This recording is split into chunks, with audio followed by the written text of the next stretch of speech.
Shalom, selamat hari Minggu.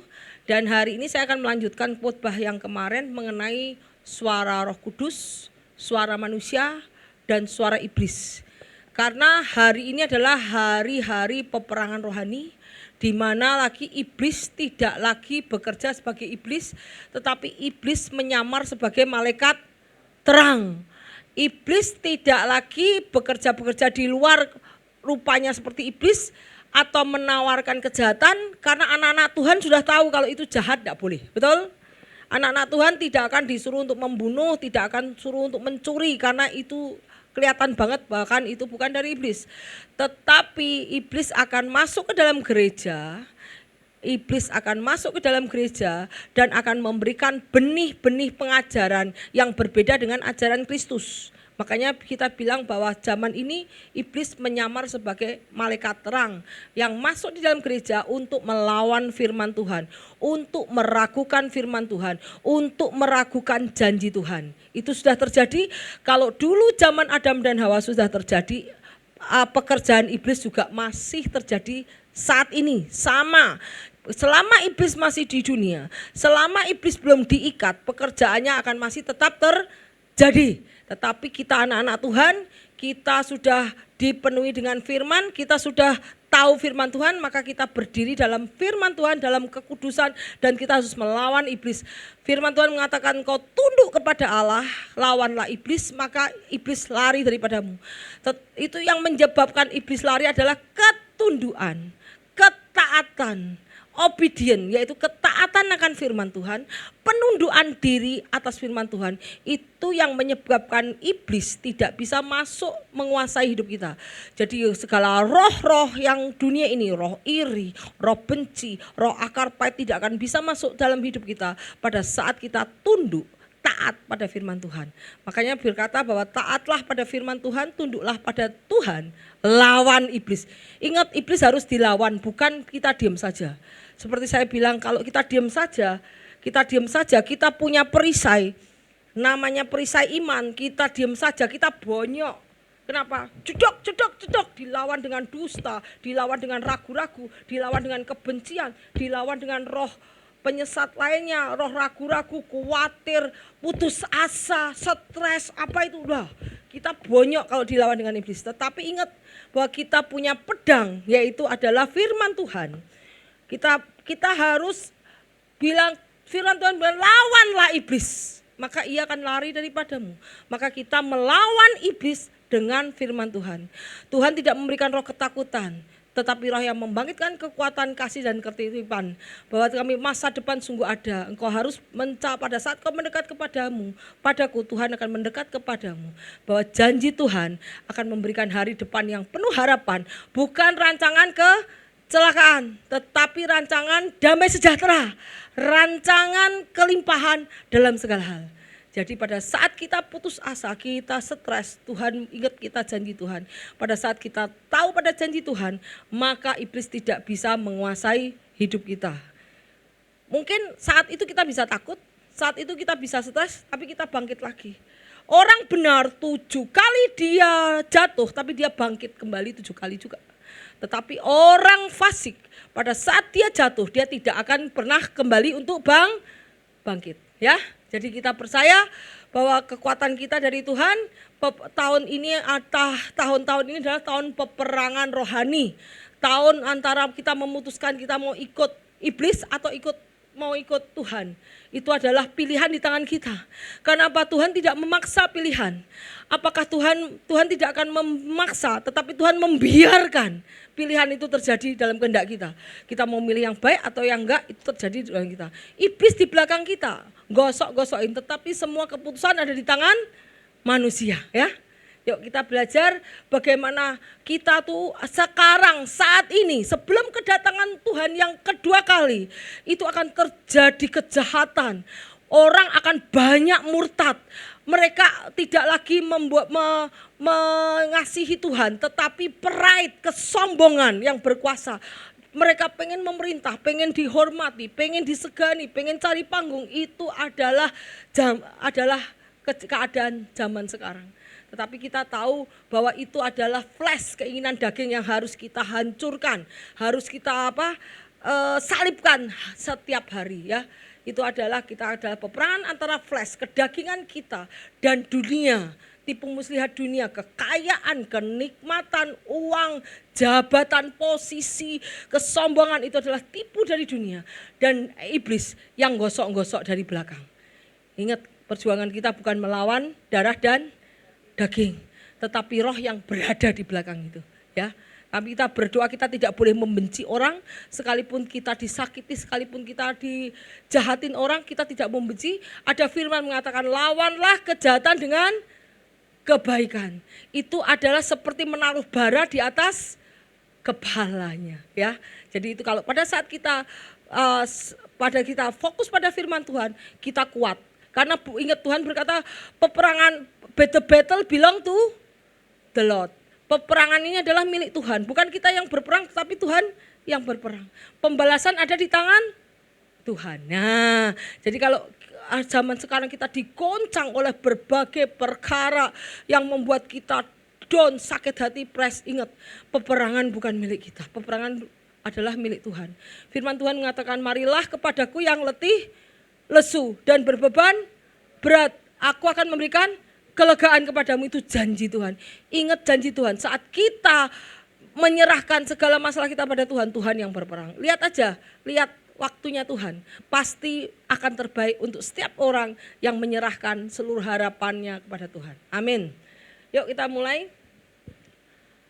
Sekarang kita belajar bagaimana kita minta, setiap jemaat di sini minta karunia untuk membedakan roh. Yaitu karunia untuk mengerti. Wah, ini karunia membedakan roh itu adalah karunia untuk mengerti atau lihat ada motivasi apa di belakang orang yang datang kepada kita. Kadang-kadang orang datang itu motivasinya enggak baik semua. Ada yang punya motivasi tersembunyi. Ada udang di balik bakwan. Nah, jadi dengan kita punya karunia membedakan roh, kita tahu apa motivasi orang itu kepada kita. Lah, itu kita minta karunia membedakan roh. Jadi Tuhan berkata, jika engkau yang kekurangan hikmat hendaknya meminta kepadanya yang empunya hikmat, maka dia akan memberikan kepadamu tanpa mengungkit-ungkit. Itu firman Tuhan mengatakan. Jadi Tuhan berkata, jika engkau butuh hikmat, butuh karunia membedakan roh, mintalah kepada dia yang empunya sumber hikmat, maka dia akan memberikan kepadamu. Maka hari ini kita berdoa, aku berdoa saat ini seluruh jemaat GBI HOC diberikan hikmat, marifat daripada Tuhan.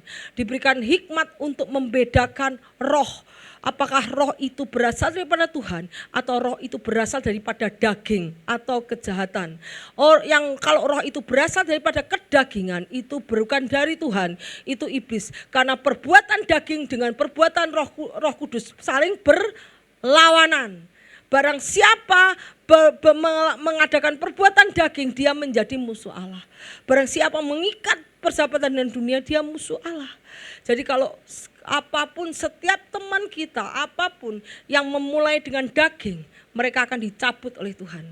Karena semua harus dimulai dengan roh ya. Kalau kita mengenal Tuhan, kita sudah mengenal firman-Nya, itu kita memulai dengan roh. Jangan mengakhiri pakai daging.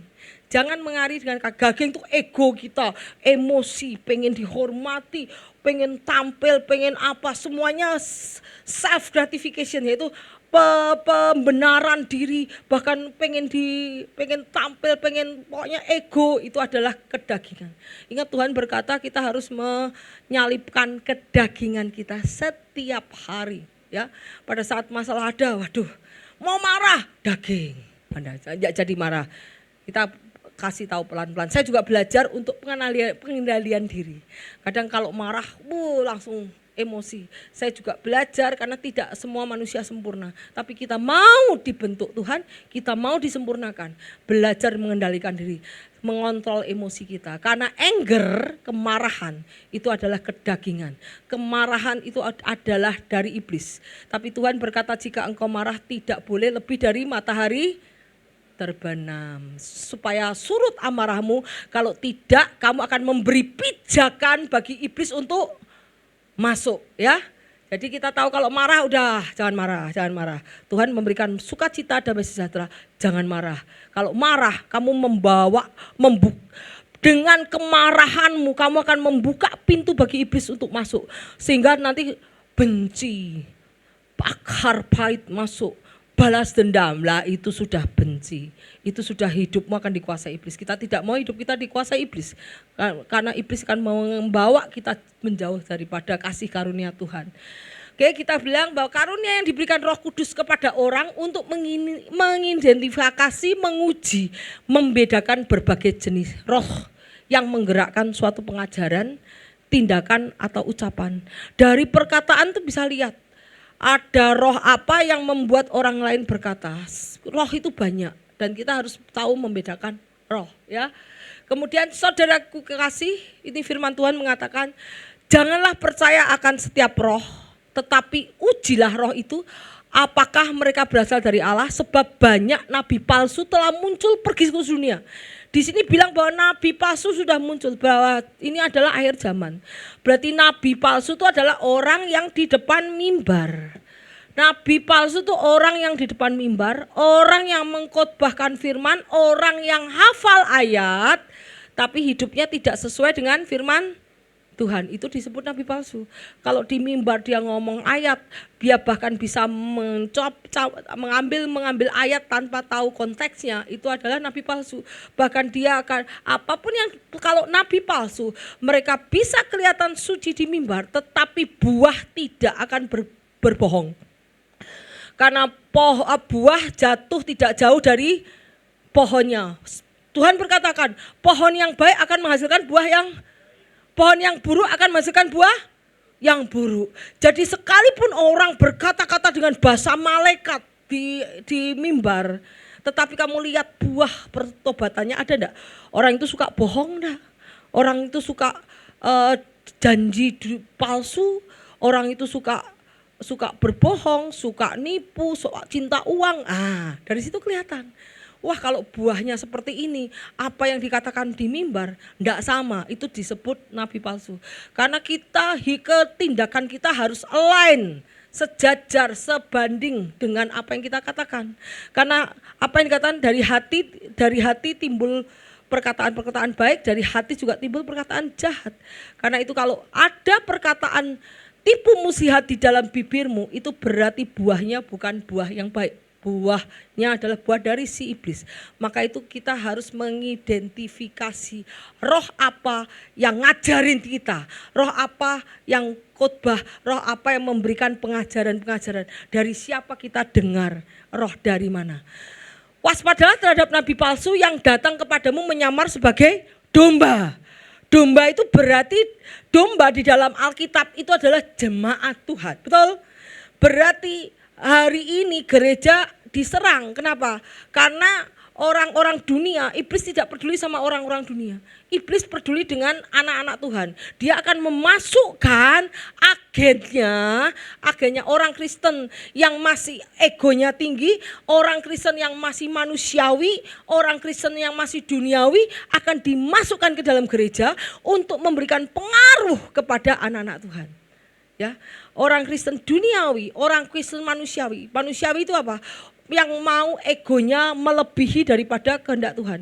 Kita kan harusnya berserah kepada Tuhan, menyerahkan seluruh kehendak jiwa, raga kita pada Tuhan. Makanya penyembahan kita, hidupku adalah penyembahan. Hidup itu apa? Tubuh, jiwa, roh. Yang namanya hidup, itu hidup kita, itu terdiri dari tubuh dan jiwa roh. Jadi kita harus menyerahkan hidup kita, tubuh jiwa roh ke dalam tangan Tuhan. Kalau kita masih mau pakai egonya sendiri, Tuhan bilang jangan begini, enggak mau, aku mau pakai pikiranku sendiri, aku enggak mau ikut Tuhan, aku enggak mau ikut firman, aku maunya begini, aku enggak peduli sama firman Tuhan. Itu namanya Kristen manusiawi. Kalau Kristen duniawi, Kristen yang masih mengejar harta, kekayaan, posisi, mengejar itu adalah Kristen duniawi. Pesta pora, penampilan dunia luar, jadi itu adalah Kristen duniawi. Makanya iblis akan memakai manusia-manusia, Kristen duniawi, Kristen manusiawi akan dimasukkan ke dalam gereja untuk korap itu apa?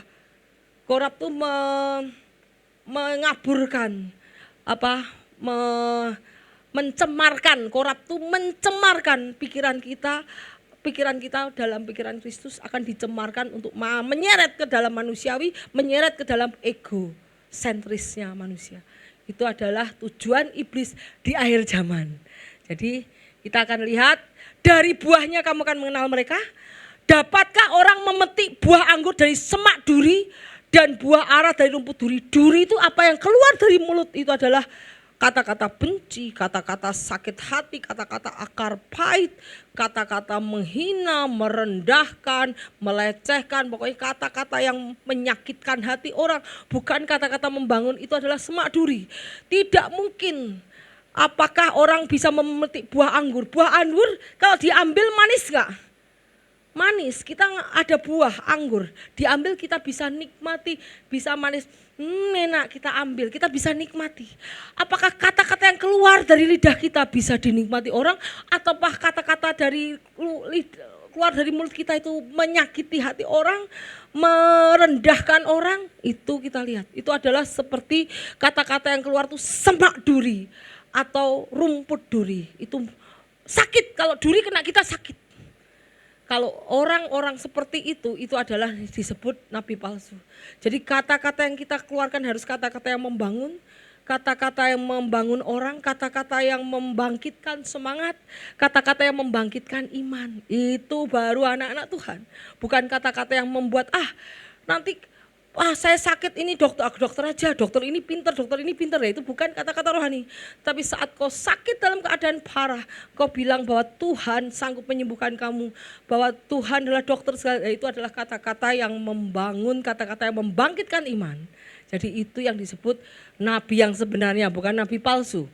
Nabi palsu dia hanya berkutat dengan masalah dunia, tetapi nabi yang sebenarnya berkutat pada kuasa daripada Tuhan. Itu perbedaan, ya.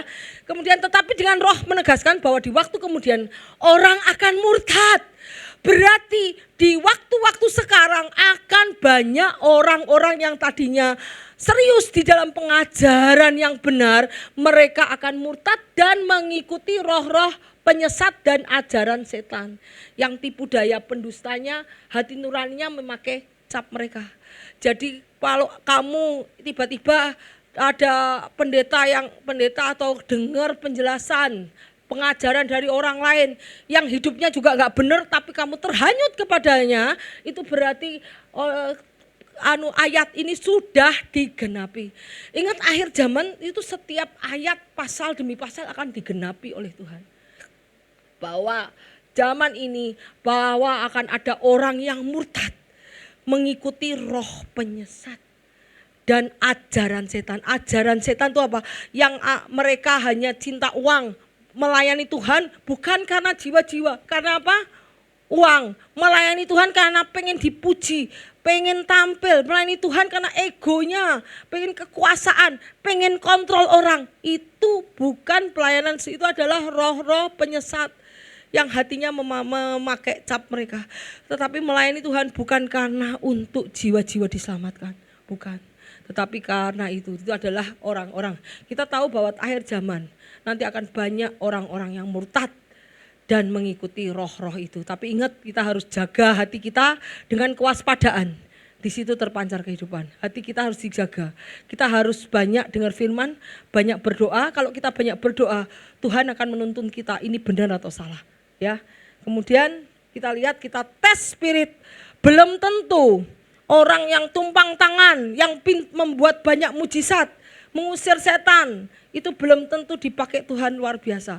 Kita lihat dari buahnya, kalau utang bayar enggak, ngemplang duit orang enggak, nyolong enggak, kemudian iri enggak, benci enggak sama orangmu. Nah, kita lihat dari buahnya itu. Kita lihat tidak semua orang pendeta yang tumpang tangan ke orang itu diikuti oleh Roh Kudus. Tetapi kadang-kadang ada iblis yang bersembunyi di belakangnya.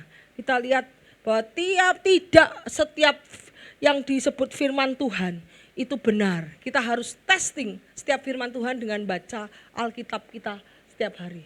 pada saat kita berdoa dengan sungguh-sungguh, kita belajar firman-Nya, membaca Alkitab, Tuhan akan menunjukkan kalau ini salah, itu salah ya. Itu namanya membedakan roh. Yuk, kemudian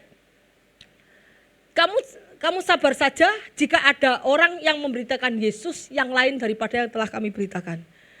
Cara-cara Yesus, pelayanan Yesus yang lain, itu yang lain daripada yang kami beritakan, atau memberikan kepadamu roh yang lain yang telah kamu terima dan Injil yang lain yang kamu terima.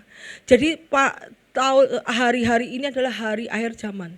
Akan banyak orang berkhotbah lewat YouTube, lewat sosmed, lewat multimedia, banyak sekali. Lewat mana? Dan ingat, kita harus memilih-milih siapa yang kita dengar. Kita memilih-milih siapa yang kita dengar. Kita lihat kehidupannya gimana. Apakah mereka benar-benar hidup di dalam Tuhan atau mereka hidup masih buahnya tidak akan menipu. Buah itu tidak akan menipu. Ya. Sebab orang itu adalah rasul palsu, pekerja-pekerja curang menyamar menjadi rasul Kristus. Di sini Tuhan menandakan bahwa sebelum kedatangan Tuhan, gereja Tuhan akan diluluh lantakkan. Kerajaan Tuhan akan dimasukkan orang-orang seperti itu. Dan Tuhan melihat, biarkan mereka tumbuh bersama. Siapa yang ikut mereka, siapa yang ikut Tuhan, itu terserah mereka. Ngerti gak? Siapa yang ikut mereka, siapa yang ikut Tuhan, itu terserah mereka. Kamu akan membuat keputusan dan pilihan itu akan menjadi pilihan seumur hidup. Karena apa? Setelah pemisahan baru Tuhan menjemput orang-orang yang tulus hatinya, yang murni, mengikut Tuhan dengan murni. Kita lihat. Dajjal itu tidak usah mengherankan karena iblis menyamar sebagai malaikat terang. Jadi orang itu adalah rasul palsu, pekerja curang, menyamar sebagai rasul-rasul Kristus. Kalau mereka rasul yang benar, tidak akan ada berbohong. Ingat Petrus menghardik Ananias dan Safira karena Ananias dan Safira berbohong. Apakah rasul-rasul yang benar selalu berbohong? Bisakah rasul yang benar di hidup dalam Tuhan hidupnya berbohong? Kalau orang suka berbohong itu berarti rasul palsu. Kita lihat dari buahnya. Kalau rasul palsu jangan diikuti. Kamu akan menggenapi ayat yang tadi. Kebanyakan orang kan murtad mengikuti roh penyesat, mengikuti rasul-rasul palsu yang hidupnya menuruti hawa nafsunya. Jadi orang yang hidup dalam Tuhan tidak ada perkataan tipu muslihat dalam bibirnya, tidak akan ada perkataan bohong dalam hidupnya. Itu yang terjadi dan sekarang terjadi akhir zaman. Jadi bukanlah suatu hal yang ganjil jika pelayannya menyamar sebagai pelayan kebenaran. Mereka berkhotbah di mimbar, mereka mengatur, memimpin persekutuan doa, mereka memimpin pujian, mereka main musik. Ya toh? Mereka jadi pendoa syafaat, tetapi sebetulnya mereka adalah bukan pelayan-pelayan kebenaran, tetapi mereka adalah pelayan-pelayan palsu, pekerja-pekerja yang curang. Dilihat dari hidupnya. Kita tidak bisa tutup mata dengan hidupnya. Kalau masih ada tipu muslihat, masih ada bohong, itu bukan daripada Tuhan. Karena Tuhan tidak pernah berdusta. Iblis adalah menjadi bapamu karena engkau adalah bapa seorang pendusta. Ya. Jadi kalau masih ada pendeta, ada pelayan Tuhan yang berbohong, kayaknya kamu tidak mengabdi kepada Tuhan. Kayaknya Tuhan kita salah deh. Tuhan kita berbeda. Tuhan kita Yesus yang tidak pernah berbohong, tidak pernah ada dusta di dalam mulutnya. Tetapi Tuhan kamu adalah iblis. Karena iblis adalah bapak segala pendusta. Ya. Ujilah, Tuhan berkata apa? Ujilah segala sesuatu, peganglah yang baik. Jauhkan dirimu dari segala kejahatan. Karena perjuangan kita bukan melawan darah daging, tapi melawan penguasa di udara.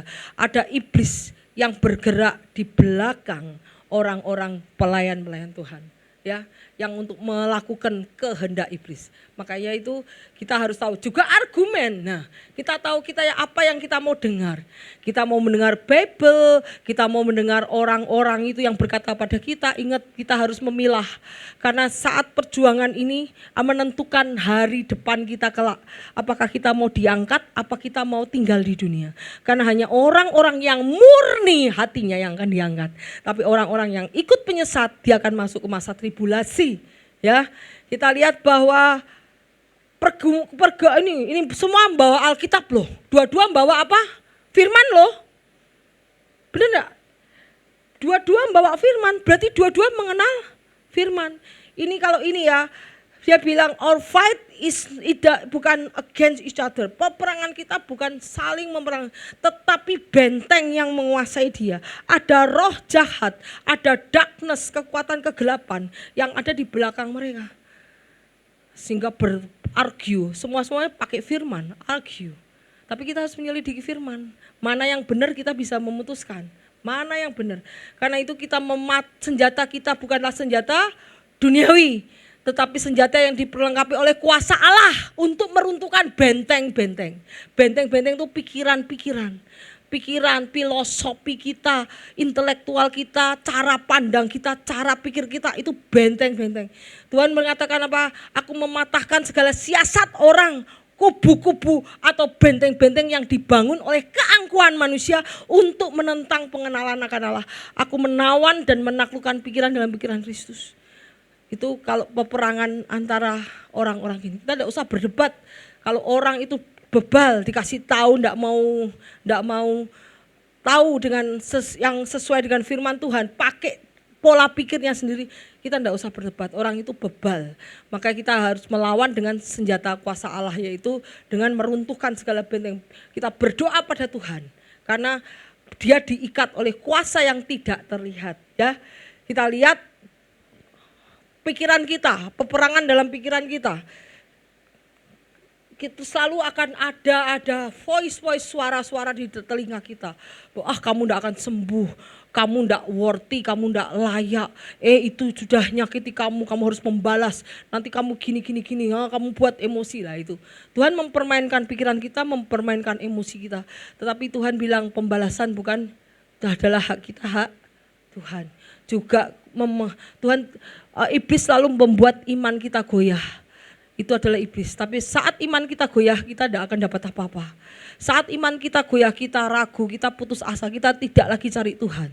Tapi itu tujuannya iblis. Tetapi saat kita goyah, kita ragu, kita percaya pada janji Tuhan, kita tetap cari Tuhan, maka kemenangan ada di dalam kita. Iblis dikalahkan karena iman kita. Iblis dikalahkan kalau kita tetap teguh dalam janji Tuhan. Ya, kemudian yuk lanjut. Ingat. Ingat, pasti semua pada tahu. Perumpamaan tentang lalang dan tentang gandum dan ilalang. Gandum itu adalah anak-anak Tuhan. Gandum itu adalah orang-orang di gereja. Kemudian ilalang itu adalah iblis yang akan memberikan pengajaran, membelokkan kebenaran daripada pengajaran-pengajaran di tempat ini. Coba, Yesus membantahkan suatu perumpamaan kepada mereka. Kerajaan surga seumpama orang yang menaburkan benih yang baik di ladang. Benih yang baik itu adalah firman Tuhan. Ditebarkan benih yang baik. Tapi pada waktu semua orang tidur, datanglah musuhnya menabur benih lalang di antara gandum itu, lalu pergi. Ia menjawab, orang yang menaburkan benih baik adalah anak manusia, adalah firman Tuhan. Tetapi ladang adalah dunia, benih yang baik adalah anak kerajaan, lalang adalah anak si jahat. Musuh yang menaburkan benih lalang ialah iblis. Waktu menuai adalah akhir zaman, dan penuainya adalah para malaikat. Guys, kita sekarang udah di akhir zaman. Kita sekarang adalah gandum. Dan kita akan ditabur oleh benih iblis di dalam kita supaya kita enggak terangkat. Pada saat waktu menuai, nanti kita enggak dituai karena kita dibuang ke api karena kita ikut sama lalang.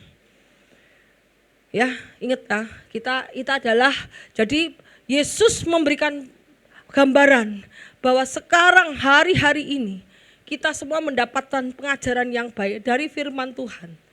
Jangan dari pengajaran dari menurut Maxwell, menurut enggak. Orang yang menurut perkataan manusianya belum tentu di surga, belum tentu selamat. Tetapi kita menurut perkataan Alkitab, karena Alkitab diilhami oleh Holy Spirit dan Tuhan yang mempunyai surga.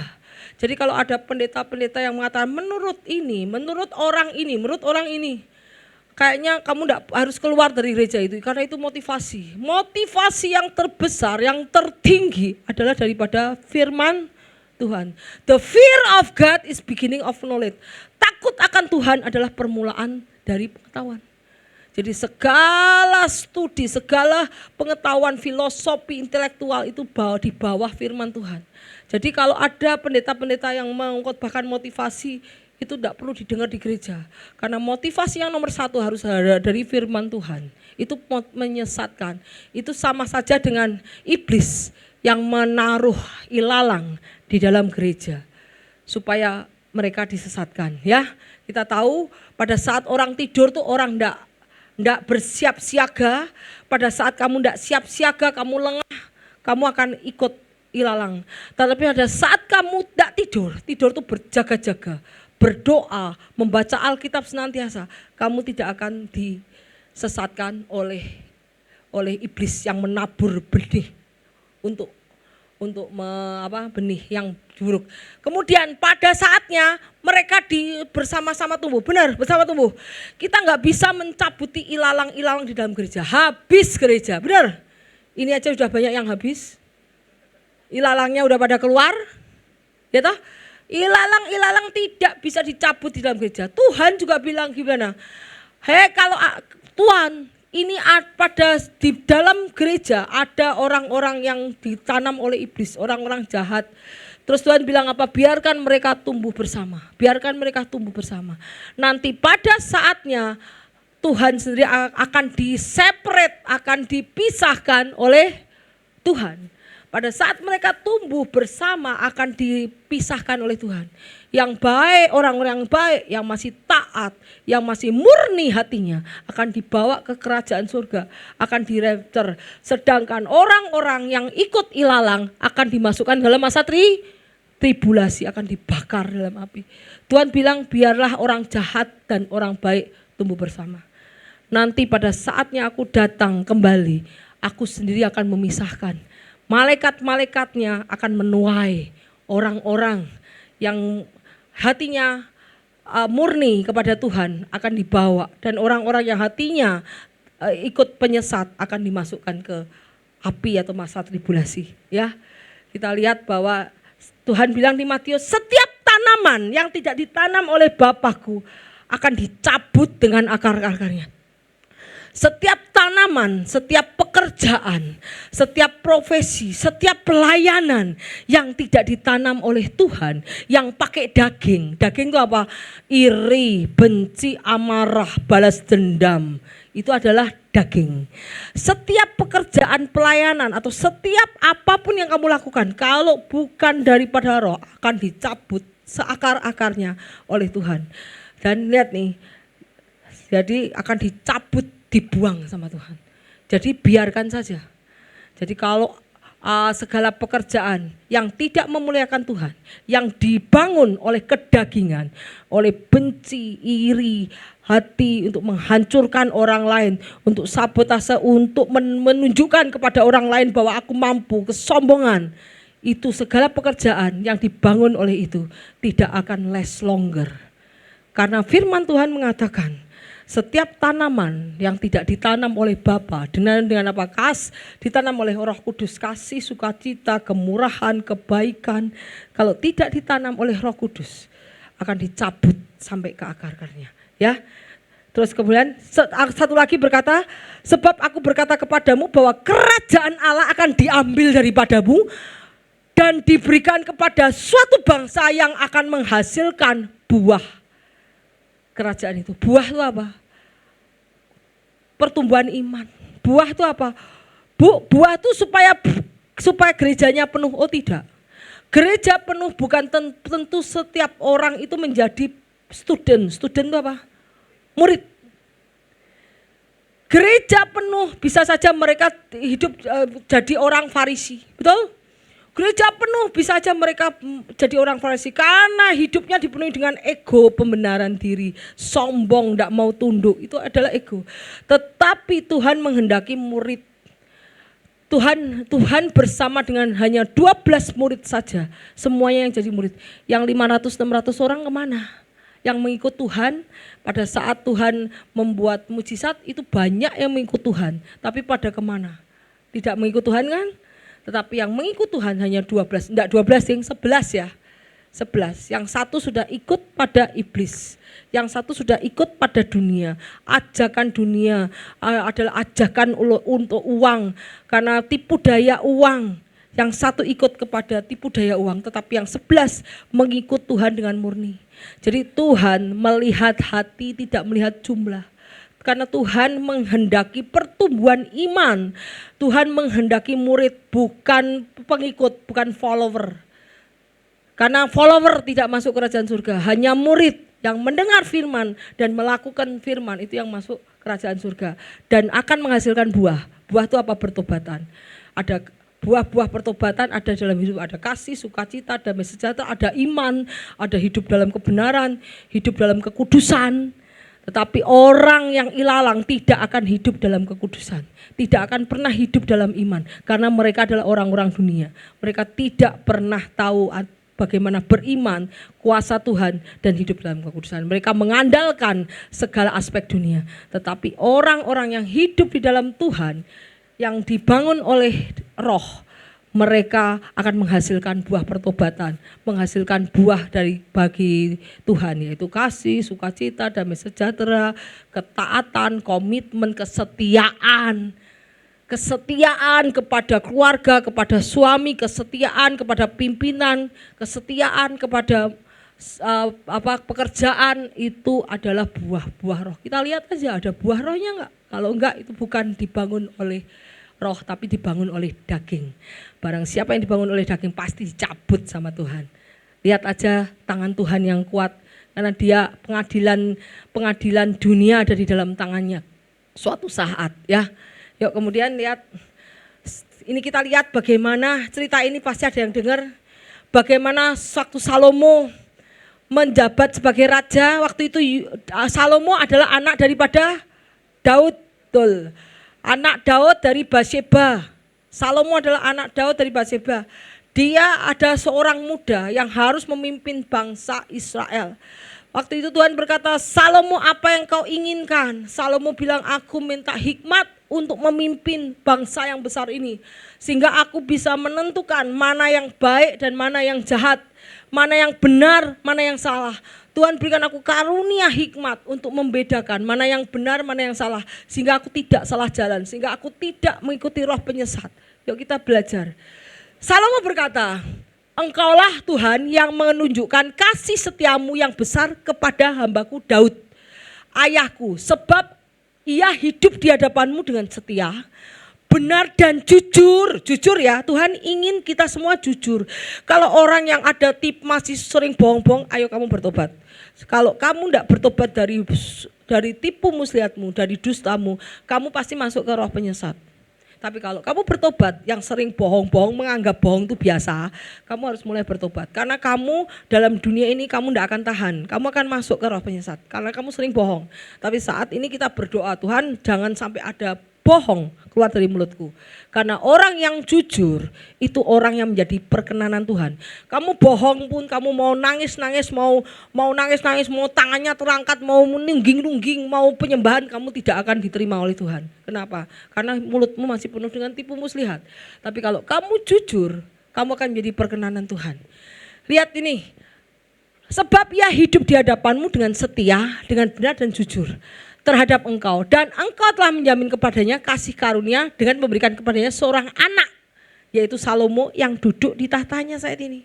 Tuhan, aku tahu engkau berkenan kepada Daud. Daud orang yang jujur, setia, taat sama kamu, kata Salomo. Dan engkau sudah memberikan kepada Daud seorang anak yang duduk di tahta memerintah Israel, yaitu Salomo. Kemudian berkata, maka sekarang Tuhan, engkaulah yang mengangkat hambamu ini untuk menjadi raja menggantikan Daud. Sekalipun aku sangat muda dan belum pengalaman. Ingat, Tuhan yang memilih Salomo untuk menjadi raja. Ingat, Tuhan tidak memilih Absalom. Absalom adalah anak Daud juga. Ada yang tahu ceritanya Absalom? Nah, Absalom itu adalah anaknya Daud juga. Tapi dia punya ambisi untuk menjadi kerajaan mengalahkan Daud. Dia punya ambisi, aku akan mengalahkan kerajaan Daud.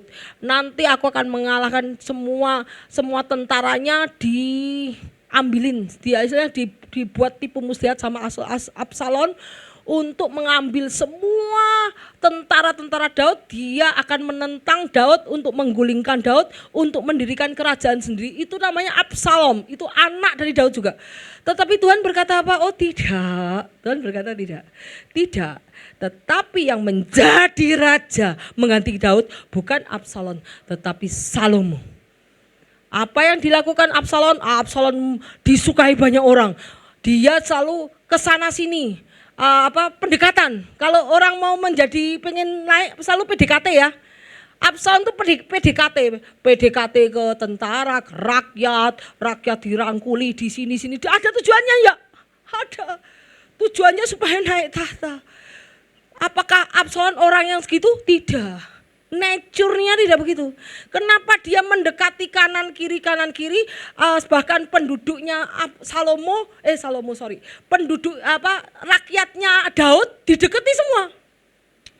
Rakyatnya Daud didekati, wah kamu sakit, mengunjungi satu persatu rakyatnya Daud dikunjungi satu persatu, dan semua rakyat mengasihi, mencintai Absalom. Daud diam saja dia. Wah, satu anakku, dia mau makar sama aku, mau naik tahta, mau mengguncangkan tahtaku, ya wes. Daud hanya diam saja. Tetapi Tuhan bilang apa? Bahkan tentara-tentara Daud didekati satu-satu, dibawa ke pihaknya. Dan banyak yang banyak. Datang yang banyak ke pihak Absalom banyak. Karena dia tebar pesona. Mendekati sana sini ke mana untuk mendapatkan simpati rakyat, untuk mendapatkan penghormatan dari rakyat, untuk mendapatkan cinta rakyat. Dia melakukan itu. Ada tujuannya ya? Ada tujuannya, ada motivasinya, ada. Motivasinya dibalik dia mau mendirikan negara kerajaan sendiri untuk menjadi negara, merebut kekuasaan Daud. Apakah Tuhan membiarkan? Sekali-sekali tidak. Tuhan bilang bukan Absalom yang aku tunjuk, Salomo. Saat itu matinya mereka rambutnya tergantung di pohon. Pada saat dia berperang melawan Daud. Saat itu pasukan Daud bilang gini, Daud kamu tidak boleh berperang. Karena kamu kalau berperang, kamu lihat anakmu sendiri, kamu pasti kalah. Kenapa? Bayangkan kamu berperang nusuk senjata sama anakmu sendiri, gimana perasaanmu? Sakit gak? Sakit tuh. Prajurit bilang, Absalom, Daud kamu gak usah berperang, biarkan kami berperang. Ya udah, akhirnya Daud tinggal di istana. Jadi tentara Daud berperang melawan tentara Absalom, berperang. Tiba-tiba Absalom bilang, Absalom kayaknya kamu harus maju sendiri. Orang bilang, kamu harus maju sendiri, kamu jangan di medan perang. Karena kamu disukai rakyat, kamu bisa menggerakkan pasukan. Ada orang yang berkata gitu. Dan itu adalah roh penyesat yang Tuhan berikan. Supaya membuat Absalom maju bertempur. Jadi Tuhan saya lihat bagaimana pekerjaan Tuhan itu dahsyat loh. Kalau Tuhan mau menghancurkan orang itu gampang sekali. Tuhan menghancurkan orang. Ada roh penyesat muncul di dalam penasehat Absalom. Absalom kamu harus maju semua. Karena semua rakyat melihat kamu berperang langsung semangat. Pasti kita menang. Benar. Absalom maju berperang. Lucunya pada saat dia maju berperang, ada pohon nyangkut kepala, rambutnya yang panjang nyangkut ke kepalanya. Bapak Budi pernah dengar Alkitab ya? Rambutnya Absalom nyangkut di pohon, betul ya Pak Budi ya? Nyangkut di pohon. Dia teriak-teriak, tolong. Lucunya Tuhan tuh kalau ngasih jalan tuh aneh-aneh. Masa dia lagi bertempur naik kuda, tiba-tiba ada pohon, rambut itu bisa nyangkut di kepala, rambutnya nyangkut di pohon. Akhirnya dia kudanya sudah pergi, dia begitu nyangkut, musuhnya apa? Tentaranya Daud. Lihat Absalom nyangkut, langsung dibunuh enggak? Langsung mereka ngambil pedang dibunuh. Gila, bunuhnya gampang banget. Tanpa peperangan loh. Kalau Tuhan yang berperang, gila. Gila, benar Tuhan. Sekalipun orang mereka-reka yang jahat menggulingkan Daud, tetap Tuhan yang berperang. Absalom tuh mati dibunuh oleh tentaranya Daud. Karena apa? Tidak berperang, dia nyangkut. Dia tidak bisa apa-apa gini. Langsung ambil pedang ditusuk. Baru selesai. Akhirnya berita itu sampai ke Daud. Daud, kamu menang perang. Tapi anakmu Absalom mati. Daud nangis. Semua tentaranya bilang, Daud kamu kok nangis? Kita menang perang, kamu harusnya bersuka cita. Tapi Daud sedih karena anaknya mati. Kalau Tuhan yang menunjuk, rencana Tuhan itu tidak bisa digagalkan. Kamu berencana apa? Mereka-reka yang jahat, mereka-reka ambisi pribadi untuk ini pasti dihancurkan sama Tuhan. Firman Tuhan mengatakan apa yang tidak dibangun oleh Tuhan akan dicabut. Kita lihat ya, yang ini ya. Maka sekarang Tuhan, engkaulah yang akan mengangkat. Kemudian Tuhan bilang, Salomo jadi raja. Salomo jadi raja enggak? Jadi, karena dia yang memang ditunjuk oleh Tuhan menjadi raja. Kita lihat, demikianlah hambamu ini berada di tengah-tengah umatmu yang kepilih. Suatu umat yang besar, tidak terhitung dan tidak terkira banyaknya. Maka berikan pada hambamu ini hati yang paham, menimbang perkara. Untuk menghakimi umatmu, dapat membedakan antara yang baik dan jahat. Sebab siapakah yang sanggup menghakimi umatmu yang besar ini? Waduh, kalau aku jadi dia juga setengah mati. Saya aja ketemu sama jemaat HOC yang sedikit ini. Yang sini masalah ini, yang sini berantem, ini masalah, aduh pusing kepala.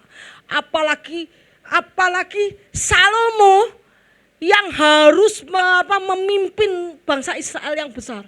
Waduh, benar ini. Dia minta hikmat sama Tuhan untuk menimbang segala perkara, mana yang benar, mana yang salah. Supaya dia tidak dianggap memihak atau tidak adil. Itu Salomo. Coba yuk kita lihat. Ini adalah karunia membedakan roh. Kita lihat nih. Setelah dikasih Tuhan, oke. Tuhan bilang, oke. Hebat ya kamu Salomo, kamu tidak minta kekayaan. Biasanya orang selalu minta kaya. Minta terkenal ya. Minta tahta udah tak kasihin. Tapi biasanya minta kaya, minta terkenal. Hebat kamu Salomo, kamu hanya minta bijaksana untuk menimbang perkara, benar atau salah. Supaya kamu dianggap raja yang adil, raja yang bijaksana. Akhirnya begitu dikasih Tuhan, dikasih tes enggak? Dites enggak sama Tuhan? Dites.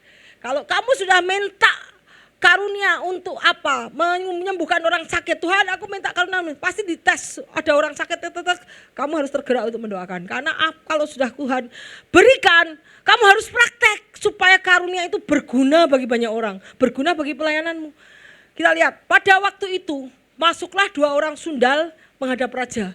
Lalu mereka berdiri di depannya. Kata perempuan yang satu, ya tuanku, perempuan ini diam dalam satu rumah dan aku melahirkan anak pada waktu dia ada di rumah.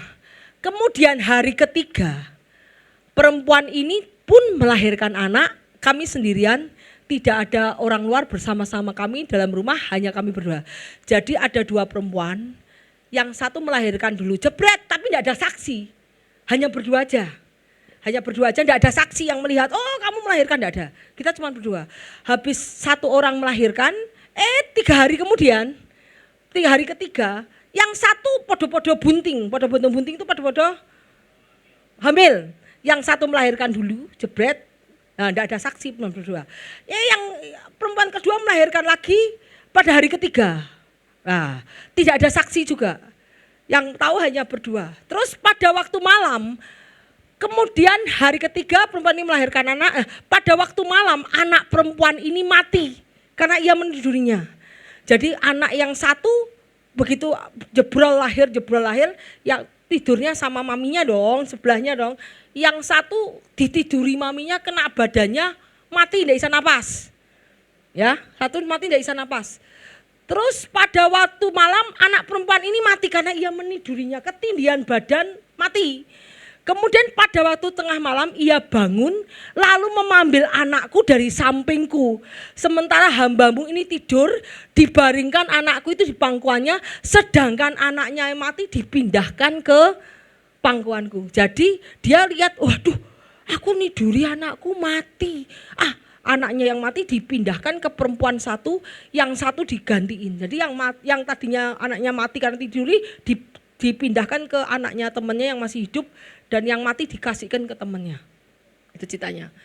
Ketika aku bangun, aku mau menyusui anakku, tampak anakku sudah mati. Tetapi ketika aku mengamati dia, ternyata dia bukan anakku. Pasti tahu dong kalau yang satu ada lalatnya, yang satu bulat, yang satu lonjong, ada dong. Rambutnya ikal, yang satu rambutnya lurus ya, satu rambutnya jarang, pasti beda lah. Yang terus dia bilang, ketika aku bangun, tampaklah anakku sudah mati. Dan aku mengamati dia pada waktu pagi, ternyata dia bukan anak yang aku lahirkan. Kata perempuan itu bukan, yang satu yang bohong bilang bukan, itu anakmu, anakku hidup, anakmu yang mati. Perempuan pertama bukan, anakmu yang mati, ya itu toh. Anakmu, anakku. Yang salah tidak mungkin, ya aku salah, tidak mungkin dong. Dia pasti enggak, itu anakmu. Nah, lalu berkatalah raja. Terus berkatalah raja, Salomo bilang apa? Yang seorang berkata, anakkulah yang hidup, anakmulah yang mati. Yang lain berkata, bukan, anakkulah yang hidup, anakmulah yang mati. Setelah itu Raja Salomo bilang gini, ambillah pedang. Lalu dibawanya pedang ke depan Raja Salomo. Raja Salomo bilang, penggalah anak yang masih hidup itu bagi dua. Dikasihin ibunya, satu sama satu. Separuh sebelah kiri kasih ibunya, separuh lagi kasih ibunya yang satu. Terus bilang apa? Penggalah anak yang hidup itu menjadi dua, berikan setengah kepada yang satu, berikan setengah kepada yang lain. Tetapi kata perempuan yang empunya anak yang hidup itu kepada raja, timbullah belas kasihan terhadap anaknya. Tuanku, jangan, berikan saja bayi yang hidup itu kepada dia. Jangan sekali-sekali membunuhnya. Tetapi yang anaknya yang sudah mati, tidak apa-apa, penggalah supaya adil, supaya anak kami semua sama-sama mati. Jadi yang anaknya mati, dia kan sudah mati, dia pengen anaknya juga mati juga. Tetapi orang yang punya anaknya yang hidup, dia bilang jangan dibunuh. Wes aku enggak punya anak, enggak apa-apa, tapi sayangkanlah nyawa anaknya, anakku, anak itu, dan berikan kepada orang lain. Terus dia bilang gini, ya Tuanku, berikan kepada bayi yang hidup itu, jangan sekali-sekali membunuhnya. Tetapi yang lain berkata, supaya jangan ada untukku dan jangan ada untuknya, penggalah aja. Terus kemudian raja berjawab, berikan kepadanya bayi yang hidup itu. Jangan sekali-sekali membunuh karena dia itu ibunya. Jadi ketahuan, apakah ibu yang asli senang anaknya mati? Enggak. Dari situ kita tahu bahwa orang-orang wanita yang mempunyai anak yang asli itu enggak mau anaknya mati. Ngalah wis, Bu, berikan sama orang itu, jangan sampai anak itu mati. Tapi orang yang tidak merasa melahirkan, tidak apa-apa, dipenggal aja bilang mati. Itu adalah hikmat yang didapat Salomo. Karena tidak akan seorang ibu membiarkan anaknya mati kalau bukan yang melahirkan. Ya, ini adalah hikmat yang diperoleh Salomo. Yuk, kemudian lanjut. Nah, untuk dapat hikmat, dengan hikmat itu, kita bisa dengan hikmat yang itu, kita bisa mendengarkan suara diri sendiri. Ada suara Roh Kudus, ada suara manusia, ada suara iblis. Jadi kita harus dengar. Kalau ada dalam bagianmu tiba-tiba masuk ke dalam pikiranmu, kamu harus tes every spirit, tes every suara. Apakah dari diri kita sendiri, apakah dari Roh Kudus, atau daripada iblis. Yuk kita lihat. Nah, setiap hari kita battle antara baik dan jahat. Kita battle. Apakah kita masih dikontrol oleh daging, kedagingan kita, atau kita tetap berdoa, kita berjaga-jaga, atau kita terus berdoa, membaca firman, ingat firman itu pada pedang roh. Makanya firman harus diingat. Ingat firman. Aku senang Cynthia selalu belajar firman. Kalau mamanya lagi khawatir, mah janganlah khawatir akan yang kau makan, minum, pakai. Karena itu dicari bangsa-bangsa yang tidak mengenal Allah. Tetapi aku tahu bahwa engkau memerlukannya. Carilah dulu kerajaan Allah dan kebenarannya, maka semuanya akan ditambahkan. Ya Cynthia, janganlah khawatir, mah Tuhan tidak memberikan roh kekhawatiran katanya. Jadi ada ayat yang harus kita hafal. Itu akan menjadi pedang roh saat panah-panah api itu masuk ke kekhawatiran, intimidasi, kekecewaan, kemudian ketakutan, depresi, stres, putus asa itu masuk. Lah, kita serang dengan firman Tuhan, ya. Jadi kita lihat nih. Jadi suara Roh Kudus. Apa itu suara Roh Kudus? Roh Allah yang bekerja di dalam melalui orang percaya. Kedua, roh manusia, itu motivasi.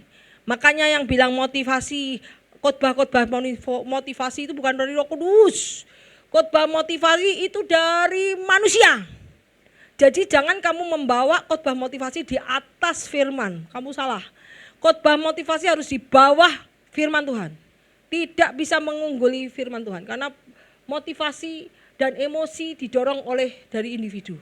Itu manusia. Ketiga, iblis. Iblis itu adalah kekuatan musuh yang menipu, merusak, dan menentang pekerjaan Allah. Karunia ini penting untuk peperangan spiritual, untuk membantu orang percaya untuk melihat situasi, pengaruhnya dari mana. Apakah, karena pengaruh itu tidak terlihat. Perjuangan kita bukan melawan darah dan daging, ada roh yang ada di dalamnya. Karunia ini berfungsi untuk perlindungan terhadap penipuan, memungkinkan orang percaya untuk mengenali dan menolak ajaran palsu atau perilaku manipulatif yang disamarkan dalam rohani. Kelihatannya rohani, padahal ada udang di balik bakwan di belakangnya. Kelihatannya mengasihi, padahal sebetulnya tidak mengasihi. Ada motivasi tersembunyi dalam segala tindakannya.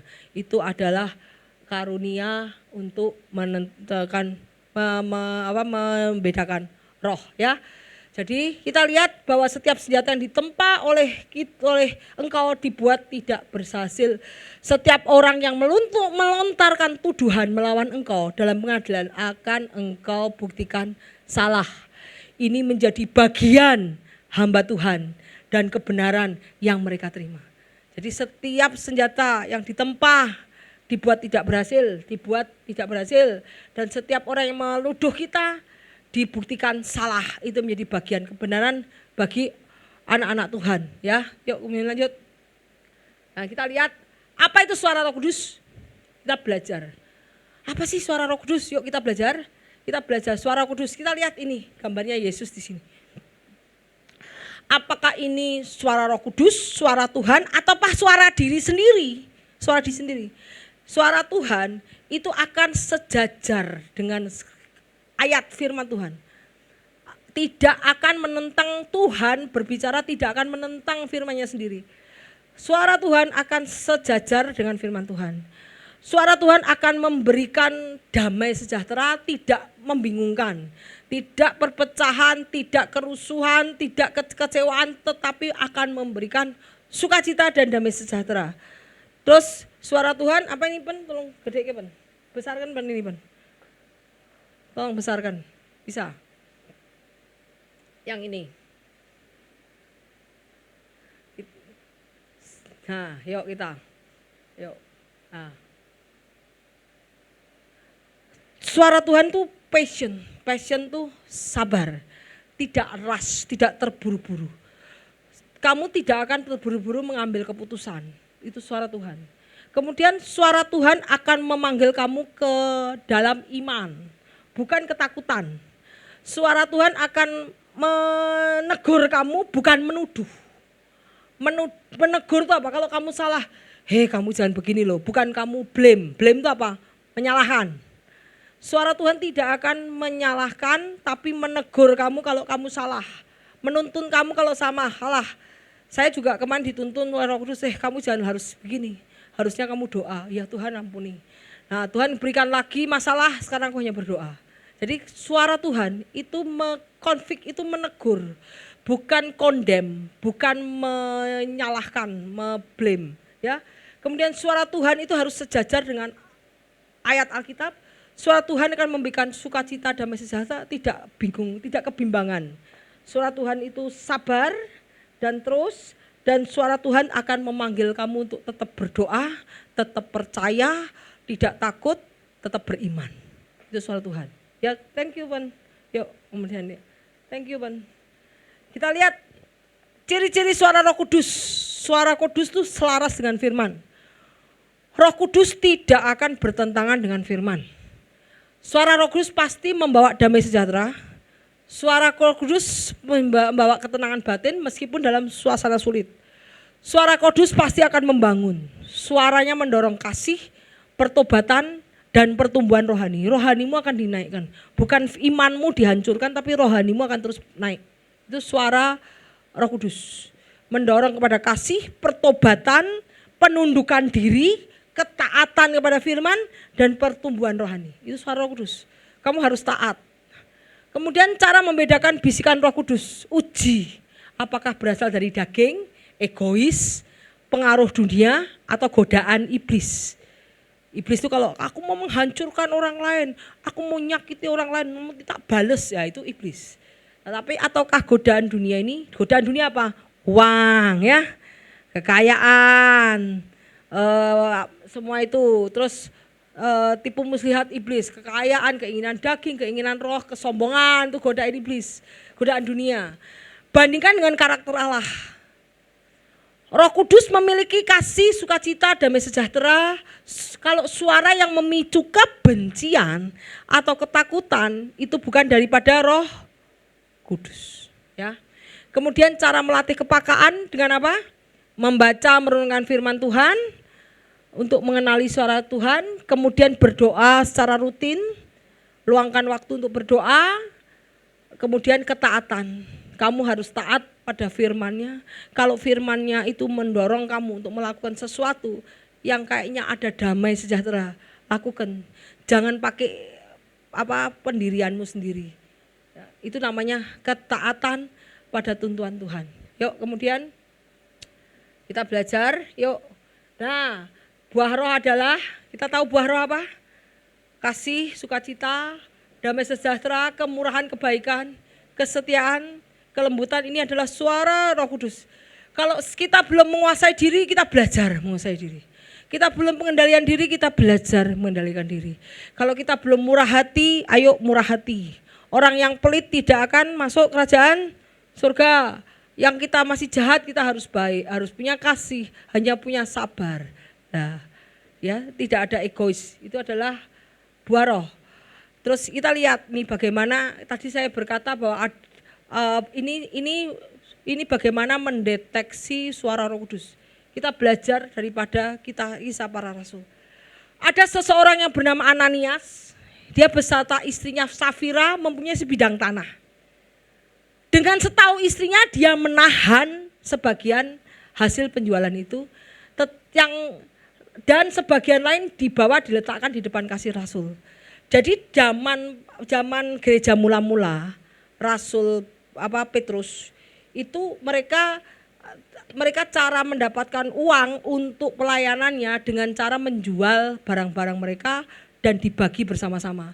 Jadi banyakan orang menjual ladang, menjual tanah, menjual rumah, menjual kambing, menjual kerbau, kemudian hasilnya dibawa ke kaki rasul, dipakai untuk pelayanan bersama-sama. Ini bukan 10%, semua. Kalau gereja aja masih 10%. Kalau gereja mula-mula enggak 10% lagi. Semua dibawa ke kaki rasul. Kamu jual apa? Kambing. Semua bawa ke kaki rasul. Kamu jual apa? Rumah, dibawa ke kaki rasul untuk bersama-sama. Kalau ada yang butuh dikasih. Pokoknya untuk pelayanan mereka bersama-sama. Ini ceritanya begini. Itu adalah gereja mula-mula. Ada seorang Ananias bersama istrinya Safira. Ia menahan sebagian dari penjualan itu. Istrinya bilang, jangan dikasih semua deh ke kaki rasul. Kita kan perlu duit. Nah, kita kan perlu duit. Akhirnya dia menahan penjualan sebagainya, sebagian dibawa ke kaki rasul untuk dipersembahkan. Kemudian kita bilang, tapi Petrus berkata, Ananias, mengapa hatimu dikuasai iblis? Sehingga engkau mendustai Roh Kudus dan menahan sebagian dari hasil penjualan tanah itu. Selama tanah itu tidak jual, bukankah itu tetap kepunyaanmu? Dan setelah dijual, bukankah hasilnya dalam kuasamu? Mengapa engkau merencanakan perbuatan itu dalam hatimu? Engkau bukan mendustai manusia, engkau mendustai Allah. Ketika mendengar perkataan itu, rebahlah Ananias dan putuslah nyawanya, dan mereka sangat ketakutan. Ini baru rencana toh, merencanakan, baru rencana, kemudian Nah, baru rencana, belum ngomong sama Rasul Paulus. Sudah ngomong enggak Rasul sama Petrus? Belum ngomong. Jadi dia Ananias Safira membawa hasil penjualan tanah ke, misalnya ini hasil penjualan tanah. Hasil penjualan tanah di depan Petrus. Baru ketemu Petrus, ditaruhkan di kaki Petrus. Petrus sudah ngomong, kamu berdosa. Kenapa? Kenapa kamu merencanakan menyembunyikan penjualan sebagian tanah? Dari mana Petrus tahu?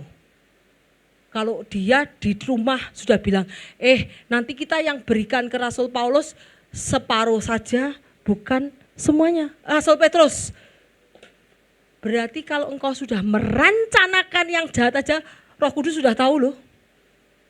Kamu berencana di rumah aja yang jahat, Roh Kudus sudah tahu.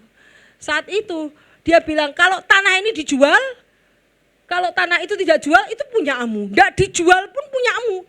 Dijual pun juga punyamu. Kenapa kamu merencanakan? Dia bilang gini, nanti setelah ini ada ayatnya bahwa istrinya bilang, apakah tanah yang dijual itu semuanya seharga segini di bawah kakak sini? Istrinya bilang iya. Padahal itu cuma separuh. Mati dua-duanya karena berbohong kepada Roh Kudus. Jika engkau berbohong kepada Roh Kudus, merencanakan kebohongan aja sudah dosa. Kita lihat nih. Ya. Jadi karena itu namanya kamu menghujat Roh Kudus. Kamu berbohong kepada Roh Kudus.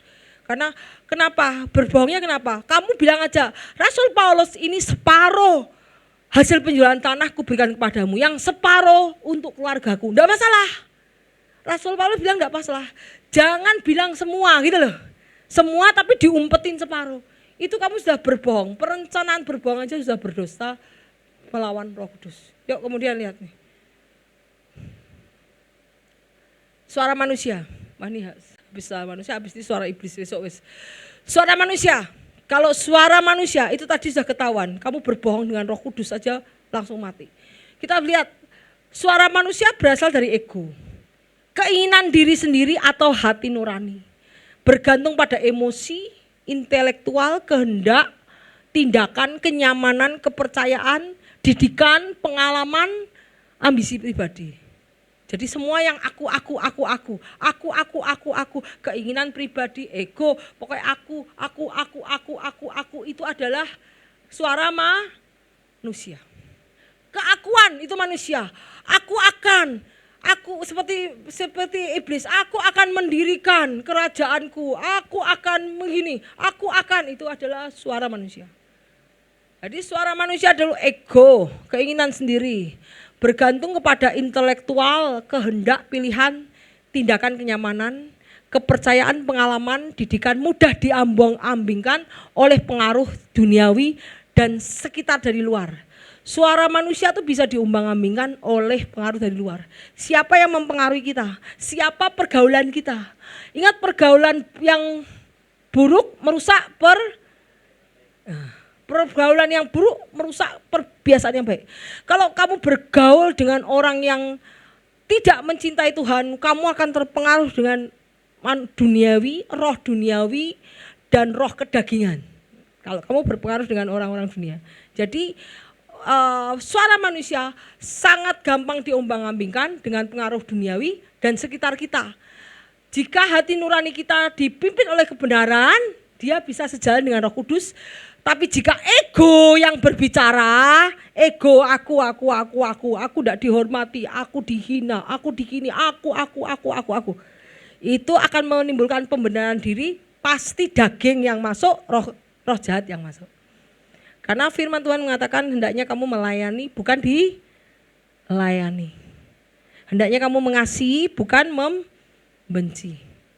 Jadi bertentangan, daging dengan bertentangan.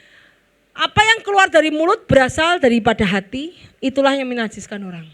Dari hati timbul segala pikiran jahat, pembunuhan, perzinahan, percurian, sumpah palsu.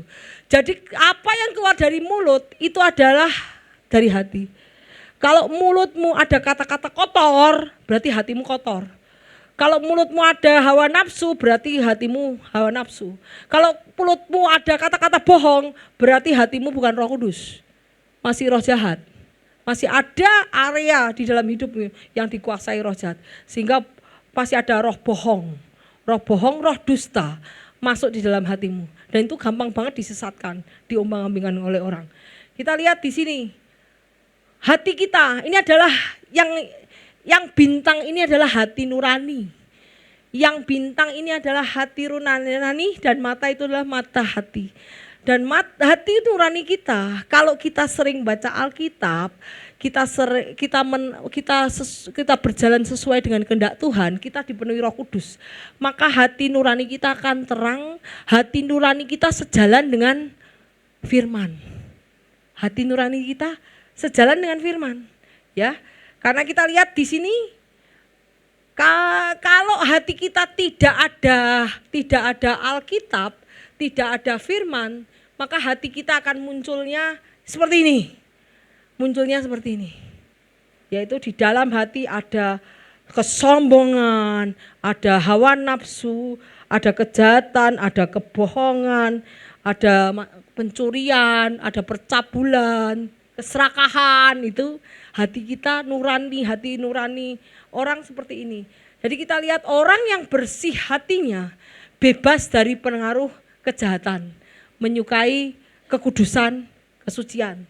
Ya, karena itu keinginan daging adalah maut, keinginan Roh Kudus adalah damai sejahtera. Keinginan daging itu berseteru dengan Tuhan, tidak sama, pasti bertentangan. Sebab itu siapkan akal bumimu, waspadalah, letakkan pengharapanmu sepenuhnya atas kasih karunia Tuhan. Hiduplah sebagai anak-anak yang taat, jangan turuti hawa nafsu, kata Tuhan. Kita lihat di tubuh kita ada body, ada soul, ada spirit. Kalau keinginan diri itu adalah soul, yaitu kehendak kita, kehendak intelektual kita, emosi kita. Kalau kita masih sering diambang-ambingkan oleh iblis, emosi kita sering meledak-ledak, saling marah, kecewa, sakit hati. Wah, lah itu iblis selalu mempermainkan kita dalam emosi kita. Jadi itu adalah suara manusia. Yuk satu lagi. Nah, habis ini selesai. Masih banyak lah, oke. Ini kalau suara yang tidak mau taat. Suara manusia yang tidak mau taat. Sehingga kalau tidak mau taat, kamu sudah dengar firman ya, tiba-tiba, kamu bilang jangan membenci orang, tetapi kamu kalau tidak mau, dia nyakiti aku kok, aku harus balas dendam. Berarti Alkitab ditutup, Mbak? Tutup lah? Enggak mau, aku enggak mau taat sama Alkitab. Alkitab bilang suruh mengasihi, jangan lawan kejahatan dengan kejahatan, tapi lawanlah kejahatan dengan kebaikan. Enggak mau, enak saja, masa aku yang disakiti, aku yang gini, aku lihat dia petantang enak banget. Enggak bisa, aku harus balas dendam. Berarti Alkitab ditutup, jebret. Pada saat Alkitab ditutup, kamu akan lihat banyak nanti iblis akan masuk. Pada saat iblis masuk, kamu akan murtad, tidak akan kembali lagi. Ya, itu aja. Mungkin lain kali saya akan sambung karena masih banyak. Habis ini suara iblis, ya. Dan kemudian yang terakhir, senjata perlengkapan Allah. Kita akan lanjutkan lain kali. Lain kali kita akan belajar bagaimana suara manusia itu apa, kemudian suara iblis itu apa. Kita belajar supaya kita bisa membedakan dan kita tidak terjebak. Karena dunia ini iblis sedang bekerja keras menaburkan benih ilalang supaya kita menjauh dari firman-Nya, supaya kita tidak masuk dalam rencana Tuhan, supaya kita gagal dalam janji Tuhan. Ya, Tuhan Yesus memberkati.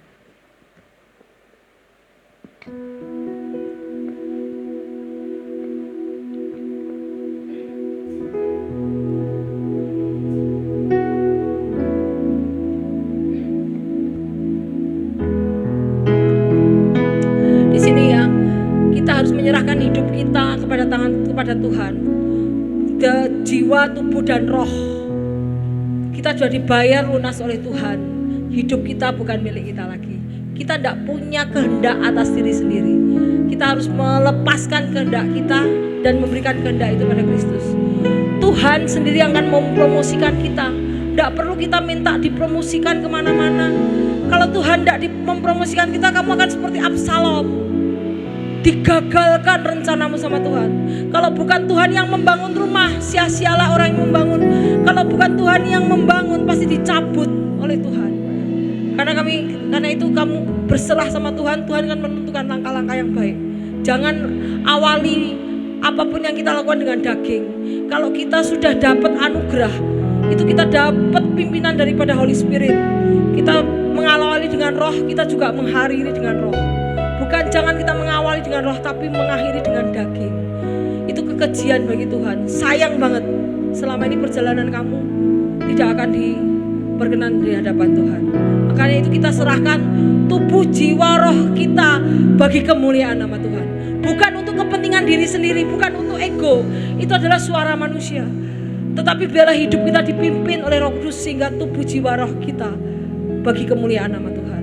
Pikiran kita memikirkan apa yang baik berkenan di hadapan Tuhan. Kaki kita melakukan apa yang baik pada Tuhan. Banyak mengabarkan Injil, pergi ke tempat-tempat yang baik. Dan hati kita biarlah dipenuhi dengan Holy Spirit, dipenuhi dengan Roh Kudus. Ada kasih, ada sukacita, ada kelemah lembutan, ada kebaikan, ada kesetiaan, ada ketaatan akan firman, dan ada pengendalian diri. Karena itu yang disukai Tuhan.